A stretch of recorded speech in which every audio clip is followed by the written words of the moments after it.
And now, it's time for another Dice Tower review with Tom Vasel. Hey folks, today we're taking a look at 13 Clues. This is a deduction game, and this is based on you trying to figure out somebody who murdered someone in a location. Does that sound familiar, like Clue? The difference is, in this game, you are trying to figure out your own set of information. There are going to be 3 cards in front of you that everyone but you can see.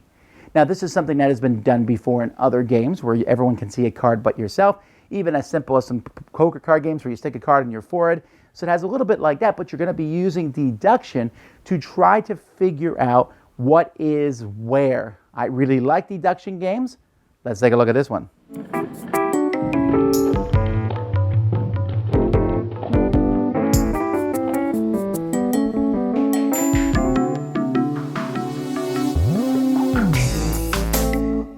Now in this game, each player is going to have a tray that's in front of them that's going to have 3 cards in that tray that everyone can see but them. The person next to you is going to pick the 3 cards.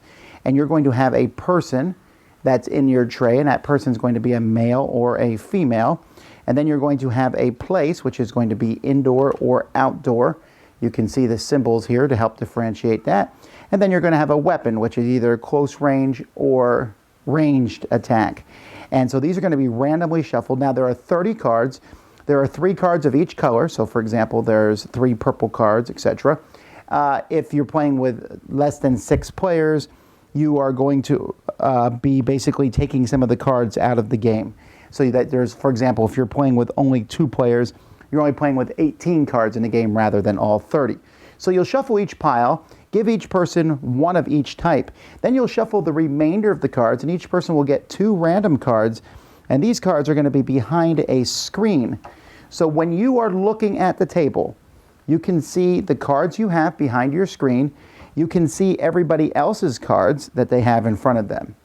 Then the remainder of the cards are going to be placed face down here in the middle of the table, and there's going to be a certain number of these cards out here based on the number of players in the game.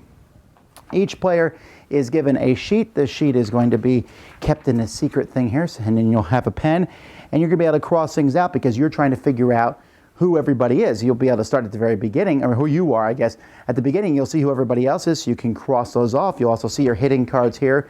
You can cross those off, and then you're going to use deduction to try to figure out exactly which cards are in front of you, because you can't see the 2 cards behind everyone else's screen, and you don't know what these cards are.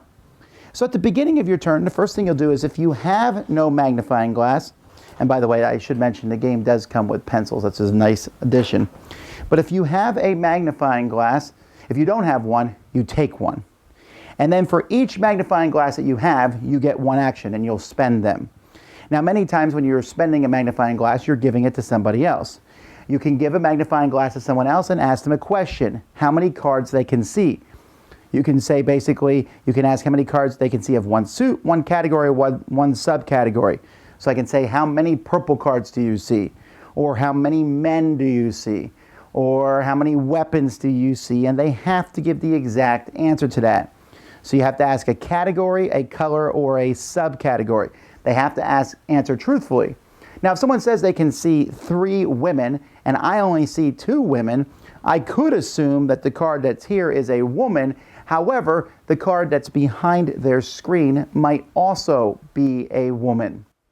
Now, that's one thing you can do with a magnifying glass. Another thing you can do is you can give one of these to the person who has the fewest magnifying glasses. If it's a tie, it's the person clockwise to you. And then you can look at one of these. Ooh, all right. And you can cross it off your list. In a 6-player game, there's no cards out there, but otherwise, that's what you can do. And then you can make an accusation. You can give this to the person with the fewest magnifying glasses, and you can say, it was, so let's say I assume it was the butcher in the theater with the blowgun. And then everyone else will just tell me if I'm right or wrong, because they can see the cards that are in front of me. If I'm right, I win. If I'm wrong, well, people just tell me that I'm wrong, and we keep going on. So there's no penalty for getting things wrong. However, you have spent one of your actions doing that.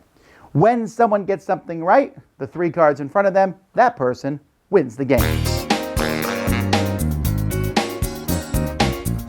Now, the components of this game are fine. We found that the shields fell over a little bit, and you have to be really careful about these cards. It's really easy. I mean, this is not a fault of the game itself, but it's really easy for a card to fall over. You got to be really careful when you're placing everything that you can't see your own cards. That's not a big deal. Just thought I'd mention it. I really like that they give you this many sheets to work with.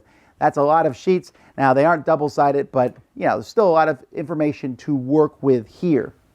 So the artwork of the game is fine. It gives you that it's basically the same stuff as Clue, essentially. And the theming of the game and the concept of putting the cards in front of you.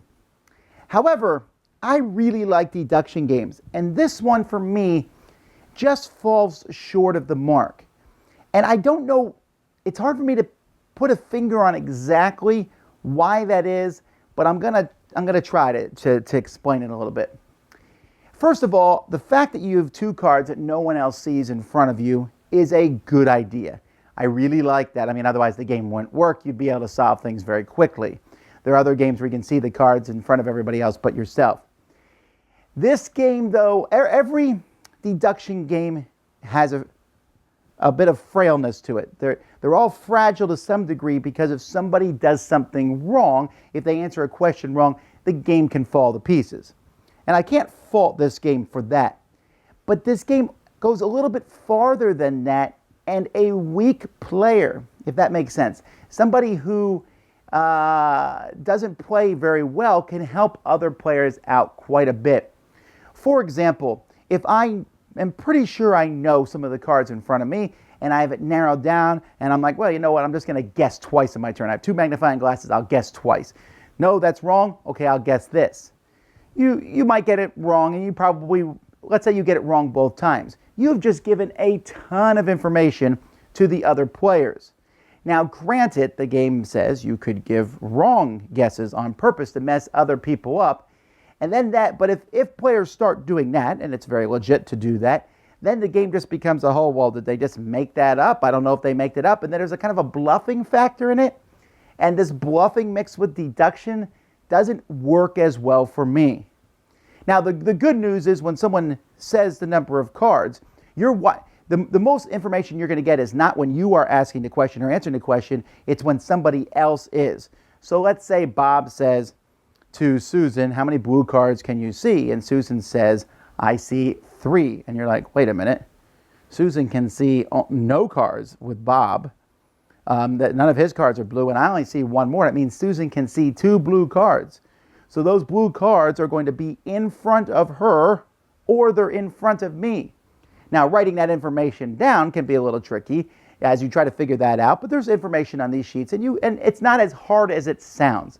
I was able to deduct the answers to this game as time went by. But the question is, can I deduct them faster than everybody else? And sometimes somebody's answers that they give are going to be extremely helpful to one other person at the table. Now, that's just the way things go to some degree, but that's problematic for me. It's not because that person necessarily asked a good question. Sometimes they're not even involved, but sometimes you hear a question and an answer, and it's like, wow, that really just crossed off 4 things for me. And that's almost luck. I won't say it's luck per se, but it's pretty close to luck. As you sit there, I guess almost luck is not even possible. It is luck, right? And you sit there, wow, the right question was asked at the right time. I didn't have anything to do with it, but I just figured out a whole lot of information. And somebody who guesses a lot, somebody who makes a lot of erroneous guesses because they're like, oh, I have it narrowed down, boom, boom, boom. And each time they're guessing, they're giving out a lot of information to everybody else, unless, of course, they're lying, in which case the whole game just falls to pieces. The game also seems to not be as good with more players. It seems like it's better with fewer players. I think like maybe 4 is the sweet spot, or even 3, because there's fewer cards around, but there's more cards in the middle, so you're spending time doing that. The magnifying glass thing can be frustrating because you want to take more than one action, but maybe no one asks you questions that round. Now, I don't know. Again, I'm having a hard time expressing how I feel on this game because on paper and even in practice, it seems like the game works fine, but I just was dissatisfied at the end of each game. The first time I played this, I was like, it seems like there's something off here. And each time I played it, I just didn't, I felt like, oh, you won? What did I do wrong? And when I'd go back, I couldn't figure out what I did wrong. did I ask this person a question? When I asked that question, I inadvertently gave Sally that much information, but how was I supposed to know that was giving her information?